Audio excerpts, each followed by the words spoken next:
All right, for today's video review, we're going to be taking a look at Transformers Classics Bumblebee. Yeah, there's a few characters in my collection who I've just wound up owning a number of different versions of, and one of those characters is Bumblebee. So I thought it could be kind of fun to, for the next few reviews, take a look at some notable Bumblebee figures from the past, just a few of them for now. But yeah, today we're going to be taking a look at Classics Bumblebee. Honestly, just still a really good figure. It doesn't really fit my needs for what I want the my definitive version of Bumblebee to be in my collection nowadays, but he's still a good figure in his own right. And yeah, he has a nice little car mode here. It's back in the days where it's like, okay, we're not really allowed to to make him a Volkswagen Beetle, and still most of the time now they don't either, because like if you want to actually do it proper, you have to like license out the car, and that costs them money, and you have to deal with Volkswagen and all that stuff. So he just turns into a kind of nondescript little compact car. But yeah, it's a really nice little car mode. He does come with a spoiler back here, and it is removable. They use this mold for both Bumblebee and Cliffjumper, and Bumblebee a couple times, honestly. And I think that they intentionally made this removable so that if you leave it off, he has that more like just kind of like rounded buggy type car. So personally, I usually choose to leave the spoiler off of the vehicle mode because I think it looks a little bit more true to the character without it, and then I leave the version on for Classics Cliffjumper. But either way, you've got that option. I'll just leave it on for the review, since that is kind of the default there. And yeah, it's a pretty nice little car. It rolls pretty well. I like what they decided to do here with the sort of like white pattern. It has kind of like a pearlescence to it, the paint, which is kind of nice. And yeah, it's like I prefer this. I mean, like, obviously I prefer just looking like his G1, without any extra like stuff. But yeah, I was never a huge fan of the whole like yellow and black thing going on. I get it because it's a Bumblebee, right? So it's got to have yellow and black stripes. But I don't know. I always thought this was kind of a neat take on him because, like, really, in that era, they were kind of experimenting around a little and really trying to do like new versions of the characters rather than making them as G1 accurate as possible. So I appreciate the sort of like inventiveness there. I will say on on mine, it's not quite symmetrical, and that bugs me. Like this one stripe doesn't really line up with the piece there, which is a little bit bothersome. But otherwise, I think it's a pretty cool look. The original figure came with an actual like rub symbol on him, not the Autobot symbol. Just like plain Autobot symbol. I preferred this, so I put a sticker on him. But the original one did have one of those little rub symbols, as was pretty typical of the time. And what's really neat about this vehicle mode too is it actually has like an interior with seats and stuff, which I think is pretty cool. I mean, it doesn't have like a steering wheel or anything, but just like the vaguest hint of an actual inside of the car, which is pretty cool because like you don't really tend to see that nowadays since figures are a bit smaller and they tend to be a little bit more compact. But I think that's a pretty neat touch there.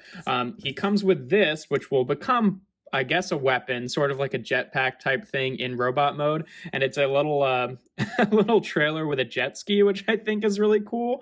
And you can see he's got a little trailer hitch back here, so you can just plug that on and have that going on, and that's a really cool look. I think it's a really neat concept. I don't know if I'd always want to have it with him, but like I think that works pretty well. Also, like looking at the jet ski compared to the like seats of the car, I don't know that that's totally in scale. It seems a little bit small. Like you'd think a jet ski would be a bit bigger, but it's still a neat concept nonetheless. In terms of size comparisons in this mode, just for a standard size deluxe nowadays, here he is with Kingdom Sideswipe. And yeah, I mean, this figure was not actually terribly in scale when it came out. Like it always felt a little bit too big to be up against the other kind of like average size deluxe car, since Bumblebee's supposed to be a bit smaller, but certainly it does not really fit in scale now. Because it makes him look like actually like a fairly big car. It's not a terrible scale. It's just like, oh, if you're imagining Bumblebee to be a bit of a bigger car, it doesn't really work quite as well as him being like a compact, I don't think. But yeah, that's what they look like together. I guess the jet ski kind of scale is okay with him. I don't know. Here he is with a couple other uses of this mold. Here he is with Classics Cliffjumper. and then reveal the shield Bumblebee. So they just reused the classics mold to do a new version of Bumblebee later. This one was released in 2006, I want to say, and I think he was in like 2011. The first version of this mold that I had was Cliff Jumper. I couldn't get Bumblebee for the longest time, but then when we started to get new versions of Bumblebee that were a bit more like sought after, not really sought after, I guess accurate to what people wanted for their collection, then this guy's price went way down on eBay and I was able to pick him up. But yeah, I think they all look good together. I definitely prefer the yellow coloring on him to the Reveal the Shield version. This was fine for what it was, because it was like, oh, I always wanted the classics Bumblebee to be my Bumblebee, and I couldn't ever find him for a reasonable price. So then when this one came out, that was great, but he is orange, so I do like the blue windshield though. But either way, I still think that he is probably the best use of the mold. But yeah, that's what he looks like with them. Here he is, I guess for another standard size comparison, here he is with Earthrise Prime. So you can see, yeah, that scale really doesn't work because he's quite a bit bigger than he should be compared to a truck there, just so you can see how that works out. And then, just to show off, even at the time, I don't think it was a great scale. Here he is with Classics Prime. So you can see it's like, yeah, that's better. Classics Prime is a bit bigger than Earthrise Prime, but still seems a little bit big in comparison to the truck. And then here he is with, let's do a couple other Bumblebees. Here he is with our modern Netflix Bumblebee from, the War for Cybertron series. And here he is with a version of G1 Bumblebee, just so you can see what he looks like with them. You can see, obviously, a whole lot bigger than Netflix Bumblebee, which is really funny because like at the time that this guy came out, he was considered to be a pretty small deluxe, and now he's just like dwarfing our he's also considered to be a very small deluxe, but just today's standards versus the standards in 2006 is pretty funny. But yeah, that's what they look like together. And yeah, it's pretty much all there is to vehicle mode. The trailer hitch thing, like it can fall off sometimes, but also I don't know, it has a nice sort of like range when moving around, and I wouldn't want it to be too tight of a connection anyway, so that works. But yeah, for transformation, we can take this off. First thing you want to do is just take these side panels here and kind of unpeg them from the main body, and then you kind of want to swing them down and then simultaneously bring this bit around, kind of folding the wheel into the main body of the car to flip out his arms. And then you can continue swinging these panels around and then rotate it around like that, and then compress it in on this joint to like lock it into the arm, which is a pretty cool arm transformation, I think. It's nice and smooth and intuitive. Then you want to take the little trailer hitch back here and just fold that up so you can take this entire section, windshield and all, and fold it up like this until it locks into place.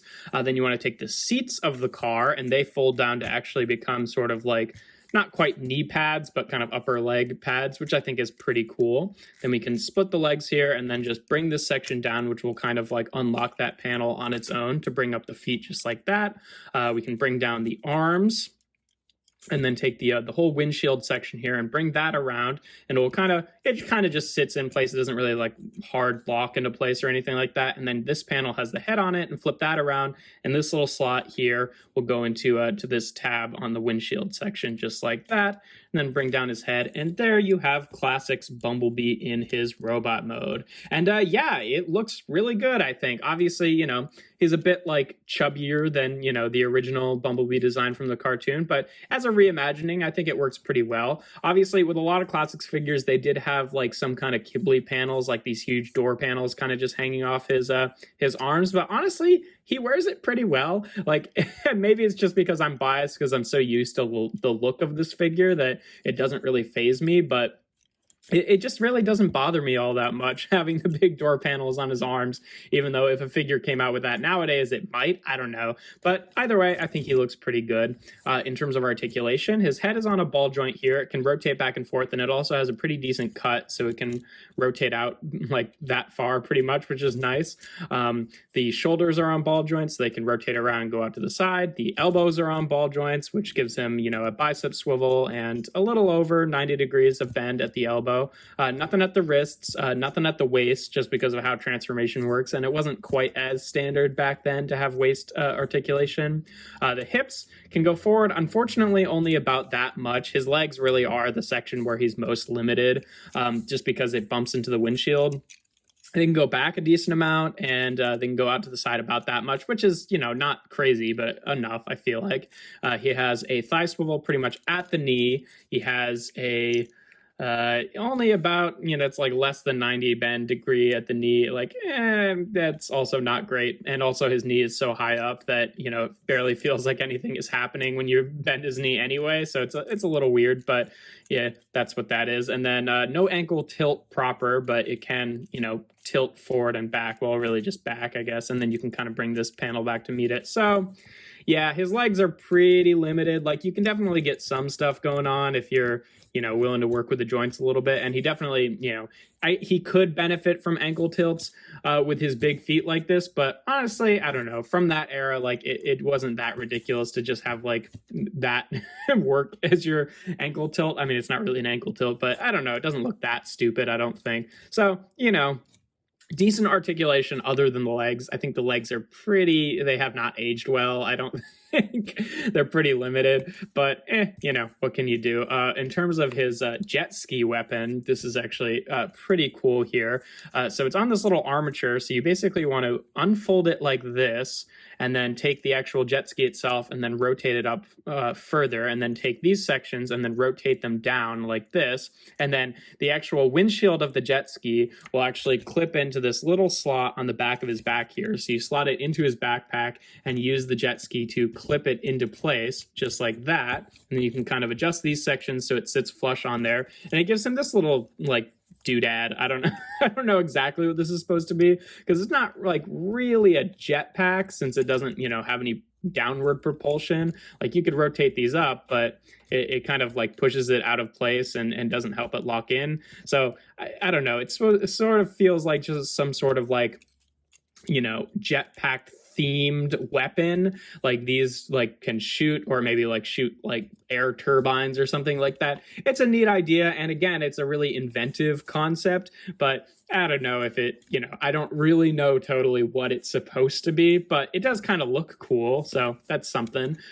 There's no other place to store it, unfortunately, other than on here. Like, you could, I guess, like fold these sections up so it's a little bit less out of the way, but I think that also looks pretty bad. But you could just consider that maybe it's like a little drone or something, so that when it's folded back up into its trailer and jet ski mode, that it can just roll around on its own and not have to store anywhere. That would work. So I don't know. It's the only weapon he comes with. He doesn't come with a gun or anything like that, which is a little bit unfortunate, but not the end of the world.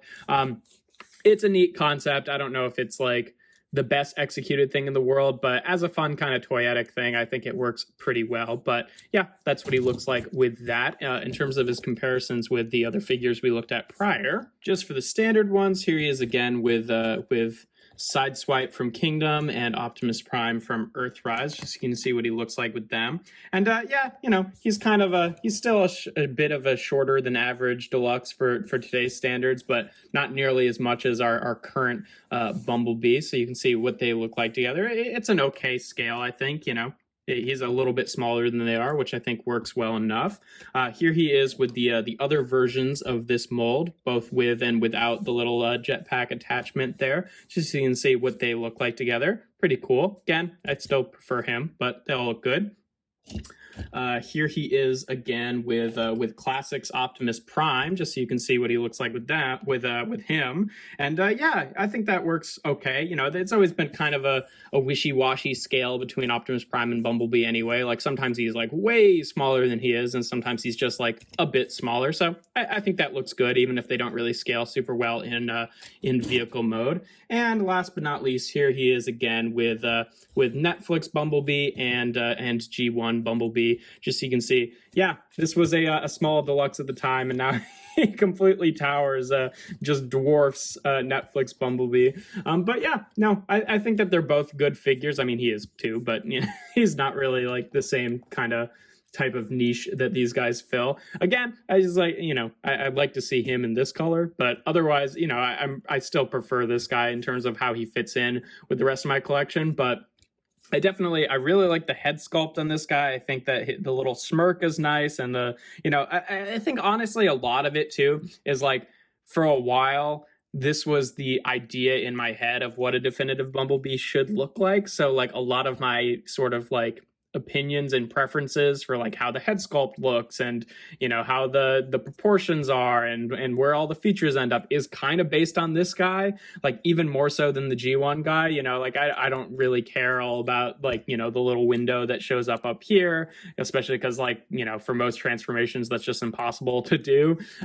This was like kind of a neat way of doing it, but then he kind of loses the the downward facing window, but whatever, just a few different like takes on the character. But yeah, this one will always kind of stick in my mind as a really good little figure, and definitely a nice version of Bumblebee. But yeah, that's pretty much all there is to it.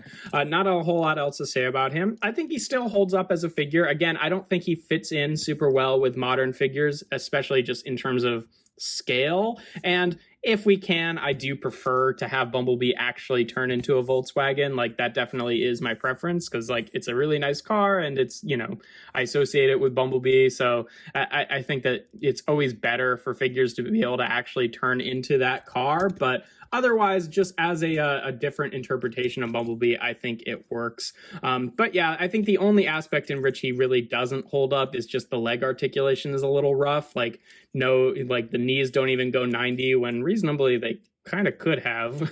Like the joint doesn't even seem like it's blocked by much, just the shape of it. And could use ankle tilt. He could use some function to have his knees go, or his legs go a little bit more forward. So I think that's the one part of it that really hasn't aged super well. But otherwise, I think he's a really nice figure. Nice transformation, nice car mode, neat little weapons integration, even if it is a little weird. And yeah, that's pretty much all there is to him. If you enjoy my videos, make sure to leave a like and consider subscribing. I do reviews every Tuesday, Thursday, and Sunday. And without further ado, here we have Transformers Classics Bumblebee.